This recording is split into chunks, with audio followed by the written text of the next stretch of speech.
কেমন হবে ব্যাপারটা যদি হঠাৎ করে তুমি টাইম ট্রাভেল করে ৬০০ বছর আগে চলে যাও?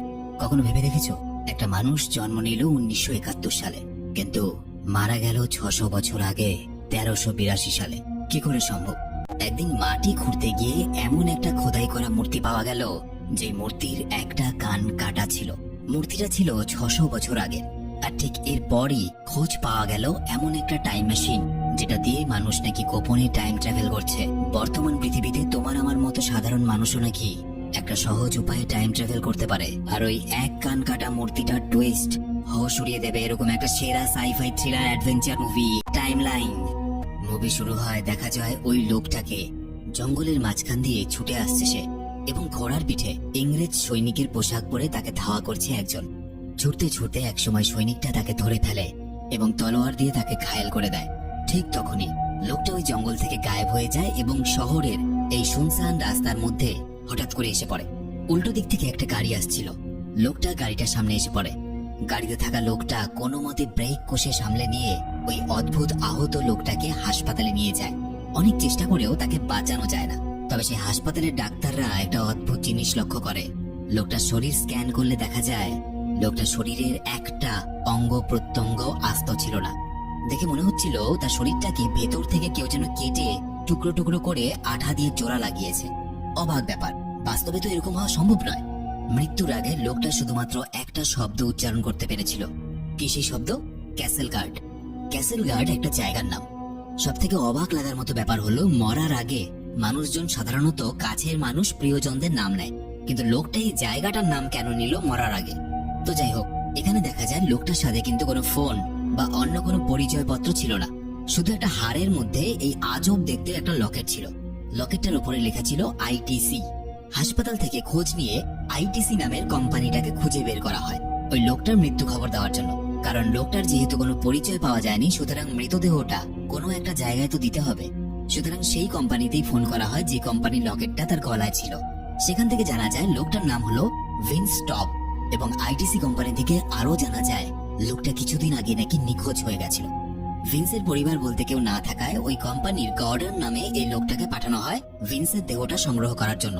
ঠিক তখনই গর্ডনের কাছে কোম্পানি থেকে একটা ফোন আসে। গর্ডনকে লোকটা চাপা গলায় বলে, যা করবে খুব সাবধানে করবে।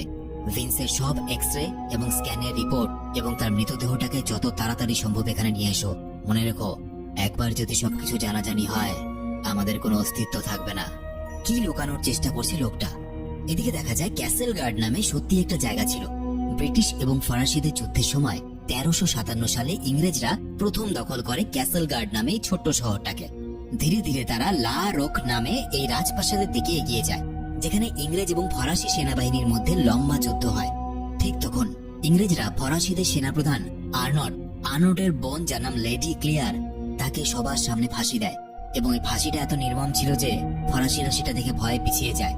কিন্তু এই ঘটনা ফরাসিদের আরো ক্ষিপ্ত করে তোলে এবং শেষ অবধি ফরাসিরা ইংরেজদের বিরুদ্ধে যুদ্ধে জয়লাভ করে। এই পুরো ঘটনাটা প্রফেসর এডওয়ার্ড জনস্টনের এক ছাত্র, যার নাম মারেক, পেশায় সে একজন আর্কিওলজিস্ট বা প্রত্নতাত্ত্বিক, মানে যারা শত শত বা হাজার হাজার বছর আগে মাটির নিচে চাপা পড়ে যাওয়া পুরনো জিনিসপত্র খোদাই করে সেটা নিয়ে গবেষণা করে। তো এই ঘটনাটা তারা তাদের ছাত্রদের পড়াচ্ছিলেন। প্রফেসর এডওয়ার্ডের আরেকজন জুনিয়র স্টুডেন্ট ছিল, যার নাম কেট। কেট লা রকের ওই প্রাসাদটাকে খুঁজে বের করার জন্য নানান রকমের গুহা এবং মাটির নিচে থাকা সুড়ঙ্গের মধ্য দিয়ে খোদাই করে চলেছে। দেখা যায় মারেক খোদাই করে একটা অন্যরকম জিনিস খুঁজে পায়। তখনকার দিনে রাজাদের কবরের ওপর পাথরের আকৃতি খোদাই করা হতো, সেরকমই সে একটা আকৃতি খুঁজে পায়। কিন্তু অদ্ভুত ব্যাপার, যে রাজার আকৃতি বানানো আছে সেই রাজার একটা কান নেই, এবং মারা যাওয়ার পর কবরের মধ্যেও সে তার স্ত্রীর হাত ধরেছিল। দেখা যায় প্রফেসরের একটা ছেলে ছিল, যার নাম ক্রিস। ক্রিস কেটকে ভালোবাসলেও মুখে কখনো বলতে পারতো না। ক্রিস তার বাবাকে সেরকম একটা পছন্দ না করলেও কেটের টানে সে বারবার তার বাবার কাছে ছুটে আসতো। পরের দিন একটা অদ্ভুত ঘটনা ঘটে।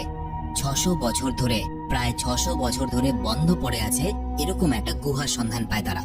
এই ধরনের গুহাগুলো এত পুরনো হওয়ায় সেগুলোকে বেশিক্ষণের জন্য খোলা যায় না, তাই গুহার ভেতর থেকে যা সংগ্রহ করার তাড়াতাড়ি করতে হয়। কেটার মারেককে দেখা যায় কোমরে দড়ি বেঁধে তারা এইভাবে নিচে নামে এবং নিচে নানান রকম জিনিস দেখতে পায়। চামড়ায় জড়ানো কিছু কাগজপত্র ও পাশের দেওয়ালে খোদাই করা একটা ক্ষতিগ্রস্ত মানচিত্র খুঁজে পায়। খানিকক্ষণের মধ্যে সেই গুহার মধ্যে ধস নামতে শুরু করে।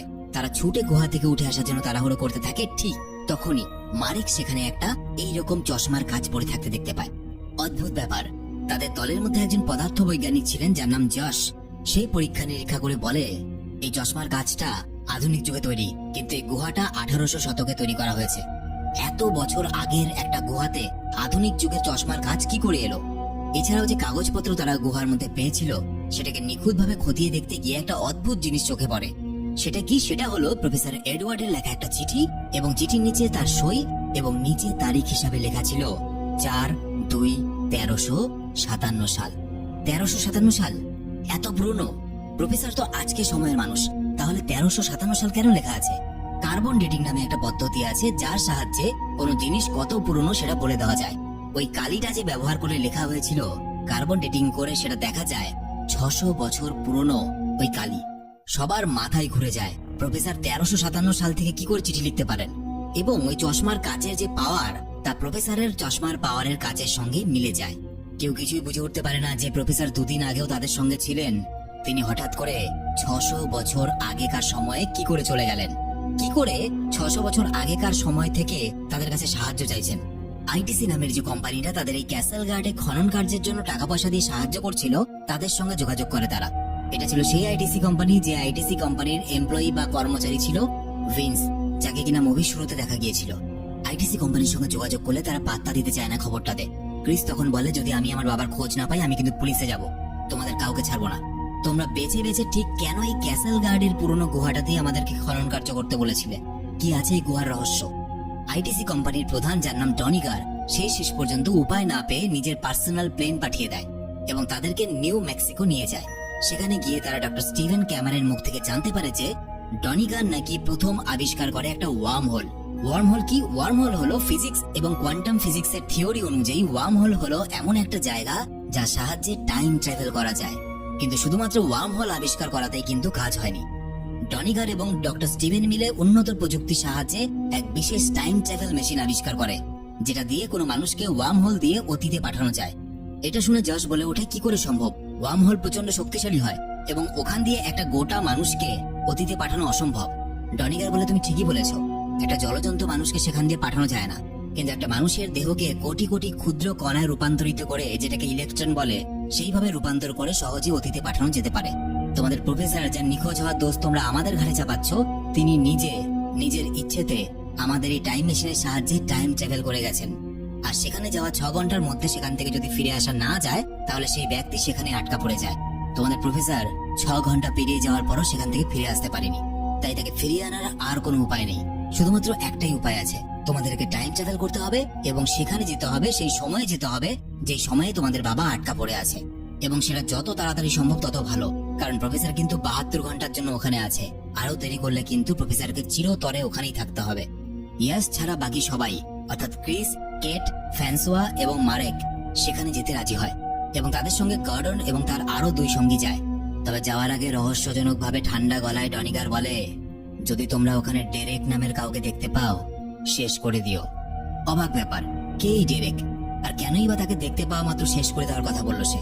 তো যাই হোক, জামা কাপড় পাল্টে তারা টাইম ট্রাভেলের পোশাক আশাক পরে নেয় এবং মেশিনে ওঠার আগে তাদের হাতে এরকম একটা লকেট জাতীয় জিনিস দেওয়া হয়।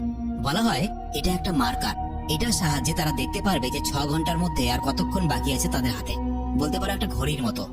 এবং এই যন্ত্রের মধ্যে একটা বিশেষ সুইচ টিপলে তারা আবার বর্তমান সময় ফিরে আসতে পারবে। তারা সবাই মিলে সেই টাইম ট্রাভেল মেশিনটাতে ওঠে এবং ধীরে ধীরে কাজগুলো বন্ধ হয়ে যায়। ওপর থেকে একটা তীব্র আলো এসে পড়ে, তাদের গা হাত পা কেমন যেন ঝলসে যেতে থাকে, এক অদ্ভুত যন্ত্রণা অনুভব করতে থাকে তারা। হঠাৎ চারদিকে আলো ছটা দেখতে পায় তারা। মেশিনের ভেতরে সবাই প্রচন্ড চিৎকার করতে থাকে এবং একসময় মেশিনের নিচের দিকে যে প্লেটটা ছিল সেখানে সবাই লুটিয়ে পড়ে এবং কিছুক্ষণের মধ্যে সবাই যেন সেখান থেকে হাওয়া হয়ে যায়। তাদের যখন জ্ঞান ফিরে আসে, তারা দেখতে পায় যে তারা একটা খরস্রোতা নদীর মধ্যে এসে পড়েছে। অনেক কষ্টে তারা সাঁতরে পারে উঠে আসে।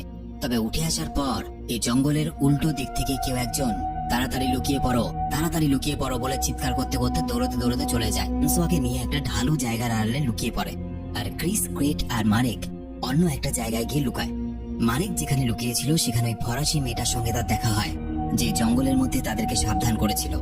একটু পরে পরিস্থিতি শান্ত হয়ে গেলে তাদেরকে জঙ্গলের মধ্য দিয়ে ক্যাসেল গার্ডে নিয়ে আসে ওই ফরাসি মেয়েটা।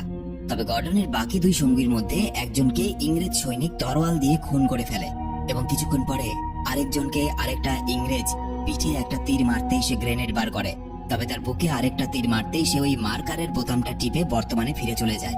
আর তার সাথে সাথে তার দেহটা আবার সেই টাইম মেশিনে ফিরে আসে।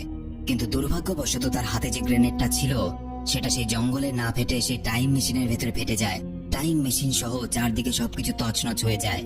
ইয়াশ এসব কিছু দেখে হতভম্ব হয়ে যায়। সে পাগলের মতো বারবার একটাই প্রশ্ন করতে থাকে, এবার প্রফেসর আর তার বন্ধুরা কি করে ফিরবে, কারণ টাইম মেশিন তো নষ্ট হয়ে গেছে। ডনিগার তাকে জানায় যে তাদেরকে আবার নতুন করে টাইম মেশিনটা ঠিক করতে হবে এবং সেটা করার জন্য 6 ঘন্টার মধ্যে তাদের হাতে আর 5 ঘন্টা 27 মিনিট আছে। তবে ডক্টর তাকে স্পষ্টভাবে জানায় যে দেখো, আমি তোমায় কোনো মিথ্যে আশা দিতে চাইছি না। আমি স্পষ্টভাবে বলছি যে ওই মেশিনটা দিয়ে ওয়ার্ম হোলের সঙ্গে অনেক কষ্টে আমি একটা টাইম মেশিন তৈরি করেছিলাম। এবার এই মেশিনটা যদি ঠিক করতে 6 ঘন্টার বেশি সময় লাগে তাহলে ওদের মার্কার গুলোর মেয়াদও ফুরিয়ে যাবে। ওর আর কেউ মার্কার নিয়ে বর্তমান সময় ফিরে আসতে পারবে কিনা আমার সন্দেহ আছে। এবং ওই মার্কার গুলোর মেয়াদ যদি শেষ হয়ে যায় তাহলে তারা আর কখনো এই বর্তমান সময়ে ফিরে আসতে পারবে না। কথাগুলো শুনে ইয়াশ হা হয়ে যায়। সে খুব পরিষ্কারভাবে বুঝতে পারছিল যারা টাইম ট্রাভেল করে 13 সেঞ্চুরিতে গেছে তাদের ফিরে আসা প্রায় অসম্ভব। ওদিকে দেখা যায় ক্যাসেল গার্ডে সেদিন অনেক ইংরেজ সৈনিক ছিল, কারণ সেদিনই লেডি ক্লেয়ারকে ফাঁসি দেওয়া হয়েছিল এবং ফরাসি আর ইংরেজরা মুখোমুখি যুদ্ধ করছিল। তো সেখানকার কিছু ইংরেজ সৈনিককে দেখে ওরা পালাতে শুরু করে। ইংরেজ সেনা তাদেরকে বন্দী করে সেনাপ্রধান লর্ড অলিভারের কাছে লা রোক প্রাসাদে নিয়ে আসে। এদের মধ্যে ফ্রান্সোয়া যেহেতু ফরাসি ছিল তাই তার কথা শোনা মাত্রই অলিভার ভেবে নেয় যে সে হয়তো কোনো ফরাসি গুপ্তচর এবং এই অপরাধে তাকে খুন করে ফেলে এবং বাকিদেরকে প্রাসাদের চিলেকোঠার ঘরে নিয়ে যায় যেখানে প্রফেসরকে আটকে রাখা হয়েছিল। তবে তাদের কাছে যে টাইম ট্রাভেলের মার্কার ছিল সেটা কাজ করাতে গেলে তাদেরকে সেখান থেকে বাইরে বেরোতে হবে। তাই কেট খড়ের চালের ফাঁক দিয়ে বেরিয়ে চাল বেয়ে উল্টো দিকে গিয়ে অনেক কষ্টে দেওয়াল বেয়ে নামে এবং জানালা দিয়ে ইংরেজ সৈনিকরা যেখানে ছিল সেই ঘরে ঢোকে এবং একজন সৈনিককে পাশে রাখা তীর মেরে শেষ করে ফেলে কেট। তখনই সেখানে অন্য সৈনিকরা চলে আসে আর কেট চিলেকোঠার দরজা খুলে দেয়। মারিন, ক্রিস, গর্ডন মিলে সেখানে থাকা ইংরেজদেরকে মেরে দেয়। সবাই বাইরের দিকে পালাতে শুরু করলে মারেক তাদেরকে বলে যে আমি একটু পরে আসছি, কারণ চিলেকোঠা থাকাকালীন সে জানালা দিয়ে দেখেছিল ওই ফরাসি মেয়েটাকে যে তাদের ক্যাসেল গার্ডে আসতে সাহায্য করেছিল। ইংরেজরা তাকে অন্য একটা ঘরে বন্দী করে রেখেছিল। সে ঠিক করে মেয়েটাকে এখান থেকে না নিয়ে কিছুতেই যাবে না সে। মারেক সেই ঘরের সামনে পাহারায় থাকা ইংরেজ সৈনিককে তীর মেরে খুন করে এবং তখনই সেখানে ডে কেরা নামের এক সৈনিক চলে আসে। মারেক কোন রকম ভাবে ভেতরে ঢুকে দরজা দিয়ে দেয়, কিন্তু বাইরে থেকে ডে কেরা দরজাটা কুড়াল দিয়ে ভাঙতে শুরু করে আর ভেতরে ওই ফরাসি মেয়েটা আর মারেক অনেক কষ্টে ঘরের দেওয়াল ভেঙে বেরিয়ে নদীর দিকে ছুটতে থাকে। ডে কেরাকে দেখা যায় সব সৈনিকদেরকে নিয়ে তাদের পেছনে ধাওয়া করতে থাকে। এদিকে গর্ডন লক্ষ্য করে যে মার্কারের বোতাম টেপার পরেও তাদের কারোর মার্কার কাজ করছে না। করবে কি করে, কারণ টাইম মেশিন তো এখনো ঠিক করতে পারেনি ডনিগার। ওদিকে দেখা যায় মারেক ওই ফরাসি মেয়েটার প্রতি মনে মনে দুর্বল, সে ভালোবাসতে শুরু করেছে তাকে। তবে নদীর ও প্রান্তে যেতেই মারেক দেখে যে ওই ফরাসি মেয়েটাকে দেখে বেশ কিছু ফরাসি সৈনিক ছুটে আসে আর তাকে ডেম ক্লেয়ার নামে সম্বোধন করে, অর্থাৎ এই সেই লেডি ক্লেয়ার যাকে ফাঁসি দেওয়ার কথা ছিল আজ। মারেক এটা জেনে অবাক হয়ে যায়, যার ব্যাপারে সে এতদিন ইতিহাস বইতে পড়েছে, যাকে নিয়ে এত গবেষণা করেছে, সেই লেডি ক্লেয়ার তার চোখের সামনে দাঁড়িয়ে আছে 13th সেঞ্চুরি থেকে। কিন্তু ঠিক এই সময় সেখানে ইংরেজ সৈনিকরা আসে এবং তাদের উপর হামলা করে দেয়, কিন্তু ফরাসি সৈনিকরা তাদেরকে বাঁচিয়ে নেয়। এরপর তারা তাদের লিডার আর্নেটের কাছে নিয়ে যায় তাদের। আর্নেটের বোন লেডি ক্লেয়ারকে বাঁচানোর প্রতিদান স্বরূপ একটা ঘোড়া এবং কিছু অস্ত্রের জন্য অনুরোধ করে। তবে ইংরেজ সেনাদের দেখা যায় তারা আড়াল থেকে নজর রাখছিল তাদের উপরে। তাই কিছুক্ষণ পরে সবাই এগোতে লাগলে ইংরেজরা আর্নেটের সৈন্যদলের উপর আক্রমণ করে এবং মারেককে বন্দী বানিয়ে নেয় এবং মারেকের গলা থেকে মার্কারটা খুলে নেয়। ওদিকে মার্কার কাজ না করায় কেট, ক্রিস, প্রফেসর আর গর্ডন একটা ছোট ঘরের ভেতরে লুকিয়েছিল, কিন্তু ইংরেজরা সেখান থেকেও তাদেরকে খুঁজে বের করে। তবে প্রফেসর আর গর্ডনকে বন্দী বানালেও কেট আর ক্রিস কিন্তু সেখান থেকে পালিয়ে যায়। আর এইবার মারেকের জ্ঞান ফিরলে সে দেখে তাকেও প্রফেসর আর গর্ডনের সাথে কোথাও নিয়ে যাওয়া হচ্ছে। কে নিয়ে যাচ্ছে? ডেকেরা। এই সময় একটা চমকে দেওয়ার মতো জিনিস দেখা যায়। এতক্ষণ যাকে ডে কেরা নামে সবাই ডাকছিল তার আসল নাম ডেরেক, আর এটাই ছিল সেই ডেরেক যাকে দেখা মাত্রই মেরে ফেলার নির্দেশ দিয়েছিল ডনিগার যখন তারা টাইম ট্রাভেল করছিল। ডেরেক এবার নিজের পরিচয় দেয়, পরিচয় দিয়ে বলে, তোমরা এত স্বার্থপর গর্ডন, তোমরা একবার আমার কথা ভাবলে না, এবং আর কোনো কথা না বাড়িয়ে সে গর্ডনকে খুন করে ফেলে। আর মারেকদেরকে সে জানায় ওই ডনিগার যে তোমাদের টাইম ট্রাভেল করে এখানে পাঠাচ্ছে ও আসলে একটা শয়তান লোক, ও মানুষকে ঠকাচ্ছে। ওই যে টাইম ট্রাভেল মেশিনটা সেটা আমাদের দেহকে একদম টুকরো টুকরো করে এখানে পাঠায় এবং একই পদ্ধতিতে আমাদেরকে আবার ফিরিয়ে নিয়ে যায়। এবং ওই টাইম ট্রাভেল করা যন্ত্রের মাধ্যমে টাইম ট্রাভেল করতে গিয়ে আমাদের দেহ যে ক্ষুদ্র ক্ষুদ্র অংশে বিভক্ত হয়ে যায় সেগুলো আবার জোড়া লাগার সময় ঠিকঠাক জোড়া লাগে না, এবং এই জন্য আমাদের শরীরের মধ্যে কিছু অঙ্গ প্রত্যঙ্গ অনেক কমজোর হয়ে পড়ছে। ক্ষতি হচ্ছে আমাদের ডিএনএর। এই পদ্ধতিতে যারা 2-3 বার করে টাইম ট্রাভেল করেছে তারা একসময় মারা যায়। যেমন টপ হলো মুভির শুরুতে যাকে দেখানো হয়েছিল। সে অনেকবার একইভাবে টাইম ট্রাভেল করেছিল এবং এর ফলে তার শরীরের অঙ্গ প্রত্যঙ্গগুলো একদম কমজোর হয়ে যায় এবং একসময় সে মারা যায়। ডেরেক বলে, আমি যদি আবারও ফেরার চেষ্টা করি আমারও একই হাল হবে। এবং এখানে বোঝা যায় যে ডেরেক কিন্তু এই সময়ের মানুষ নয়। ডেরেকও টাইম ট্রাভেল করে এখানে এসেছিল এবং তাকে ডনিগার পাঠিয়েছিল। এসব কথা শুনে মারেক আর প্রফেসরের পায়ে নিচের মাটি সরে যায়। তারা অবাক হয়ে যায় এটা ভেবে যে ডনিগার সবাইকে ঠকাচ্ছে। এই জন্যই কি ডেরেককে মেরে ফেলার নির্দেশ দিয়েছিল ডনিগার, যাতে ডেরেক টাইম ট্রাভেলের এই জঘন্য সত্যগুলোকে কারো সামনে না নিয়ে আসতে পারে। যাই হোক, কেট জানায় যে যেহেতু তারা ক্যাসেল গার্ড নিয়ে গবেষণা করছিল তাই তারা জানতে পেরেছিল যে এখানে এমন একটা আশ্রম আছে যার ভেতর দিক দিয়ে লা রোগ প্রাসাদে যাওয়ার একটা সুড়ঙ্গ আছে। তারা সেই আশ্রমে যায় এবং দেখে এটাই সেই জায়গা যে জায়গায় তারা রিসার্চ করছিল মুভির শুরুতে, অর্থাৎ এই গুহাটা 600 বছর পরেও একই রকমই থাকবে। কেট আর ক্রিস ঠিক সেই জায়গায় আসে এবং দেখে সেখানে এখনো প্রফেসরের চশমা আর চামড়ায় মোড়া কাগজপত্র আছে। এবং সামনের দিকে তাকাতেই কেট সেই মানচিত্রটা দেখতে পায় যেটা তারা বর্তমান সময়ে গুহার ভিতরে ঢুকে ভাঙাচোরা অবস্থা দেখেছিল। কেট এবার বুঝে যায় নিশ্চয়ই মানচিত্রটার পেছনেই ওই সুড়ঙ্গের দরজা আছে, ওই মানচিত্র ভাঙতে হবে। এবং যেহেতু তারা মানচিত্রটাকে ভাঙবে সুতরাং ভবিষ্যতে গিয়ে সেই মানচিত্রটাকে ভাঙা অবস্থাতেই পাওয়া যাবে, যেমন তারা পেয়েছিল। তারা সময় নষ্ট না করে মানচিত্রটা ভাঙতে শুরু করে এবং সত্যিই দেখতে পায় তার ভিতরে একটা সুড়ঙ্গ। সঙ্গে সঙ্গে তারা আর্নল্ডকে খবর দিতে বলে, কারণ প্রাসাদে একবার ঢুকে পড়তে পারলে ইংরেজদেরকে হারানো ফরাসিদের পক্ষে আরো সহজ হয়ে যাবে। ইতিমধ্যে প্রাসাদের সামনে কিন্তু লড়াই শুরু হয়ে গেছে, তবে স্পষ্টভাবেই ইংরেজরা যুদ্ধে অনেকটা এগিয়ে যেতে থাকে, কারণ তারা প্রাসাদের ভেতরে ছিল, যেখান থেকে তারা বাইরে কোথায় কি হচ্ছে, কখন ফরাসি সৈনিকরা কি করছে স্পষ্টভাবেই দেখতে পাচ্ছিল। আর ঠিক তখনই লেডি ক্লেয়ার, যাকে তারা আগেই সেখানে বন্দি করে এনেছিল, তাকে ফাঁসিতে ঝোলানোর জন্য নিয়ে আসা হয়। কিন্তু মারেক বলে, আমি এটা কিছুতেই হতে দেবো না, তার জন্য যদি ইতিহাসকে পাল্টে দিতে হয় তো আমি সেটাই করব।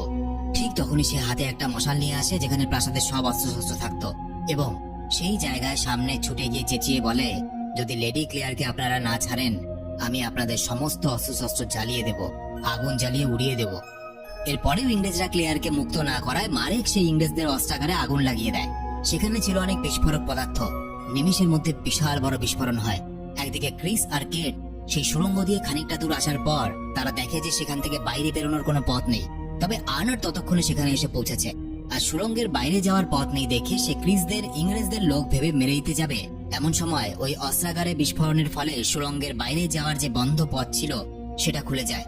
আর্নল্ড প্রাসাদের ভিতরে ঢুকে পড়ে আর তার সৈনিকরা ক্লেয়ারকে ফাঁসির হাত থেকে বাঁচিয়ে নেয়। এরপর কেট আর প্রফেসর মিলে প্রাসাদের সব দরজা খুলে দিলে শয়ে শয়ে ফরাসি সেনা ভেতরে আসতে থাকে, আর ক্রিস আর্নল্ড মিলে অলিভারকে শেষ করে দেয়। কিন্তু মারেক ক্লেয়ারের কাছে গেলে সেখানে ডেরেক ওরফে ডি কেরা চলে আসে, আর মারেককে মারতে গেলে তার সঙ্গে হাতাহাতি শুরু হয়। একসময় হাতাহাতিতে ডি কেরার কুড়ালের কোপে মারেকের একটা কান কেটে যায়, আর সে বোঝে বর্তমান সময়ে সে খোদাই করা এমনই একটা মূর্তি দেখেছিল যার একটা কান আছে এবং আরেকটা কান নেই। সে এমন একটা বীর ছিল যে তার স্ত্রীর সঙ্গে কবরের মধ্যে শুয়েছিল। সেই কবরটা আর অন্য কারো ছিল না, সেই কবরটা মারেকের নিজের কবর ছিল, আর তার স্ত্রী অর্থাৎ লেডি ক্লেয়ারের সঙ্গে সে কবরে সমাহিত হয়েছিল। অনেক লড়াইয়ের পর মারেক ডি কেরার পেটে তলোয়ার মেরে তাকে মেরে ফেলে, আর ক্লেয়ারের সঙ্গে তার মিল হয়। সব লড়াই শেষ হয়ে যাওয়ার পর ক্রিস মারেককে বলে, চলো আমাদের সাথে। মারেক বলে, আমি সবকিছু বুঝে গেছি, আমার বর্তমান সময়ে ফিরে আর কোনো কাজ নেই, তাই আমি আর ফিরতে চাই না, আমি এখানে ক্লেয়ারের সঙ্গে থাকবো। অন্যদিকে মেশিনটা ডক্টর স্টিভেন ঠিক করে ফেললেও সেটা শুধুমাত্র 81% ঠিক হয়, যেটা দিয়ে ডনিগার তাদেরকে ফিরিয়ে আনতে চায় না, কারণ তাদের অঙ্গ প্রত্যঙ্গ যদি ঠিক মতো জোড়া না লাগে তাহলে সে ভেসে যাবে। ডক্টর স্টিভেন কিন্তু চায় যে কোনো ভাবে যারা টাইম ট্রাভেল করেছে তাদেরকে ফিরিয়ে আনার জন্য। ডনিগার ডক্টর স্টিভেনকে ধাক্কা দিয়ে মাটিতে ফেলে দেয়, তার ঘাড়ে চোট লাগা সে অজ্ঞান হয়ে যায়। তবে ইয়েস জোর করে মেশিনটা অন করে দেয়, কারণ সে দেখতে পায় 6 ঘন্টা শেষ হতে এখনো 1 মিনিট বাকি, অর্থাৎ যারা টাইম ট্রাভেল করেছে তাদের ফিরে আসার সম্ভাবনা আছে।